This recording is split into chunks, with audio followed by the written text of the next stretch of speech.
Di ka na tinitigasan sa akin! Paano ko titigasan sa'yo? Mukha kang tuyot! Dear Uto, di ko naman problema to pero pinoproblema ko. Barangay captain ako, hindi sex therapist. May nagre-reklamo. Problema nila, sex life nilang mag-asawa. Ika! Sabi ka!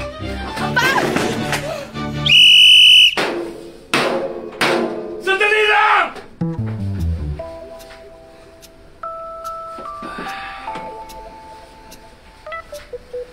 Sige, ano ba kasi nangyari? Yun na nga, Kap. Dati na namin ginagawa yung mga gusto. Gawin natin to nang walang nagwawala. Sige, misis, ikwento mo.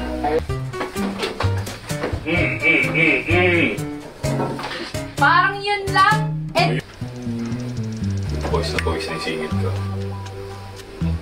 Nagagawa niyo naman pala dati. Bakit di niyo na lang gawin ulit? Sige, ganito na lang. Mister, mahal mo ba si misis? Oo, Kap. Mahal ko si Mrs. Mahal naman pala. Mahal mo ko? Oo, mahal kita. Mahal mo ko?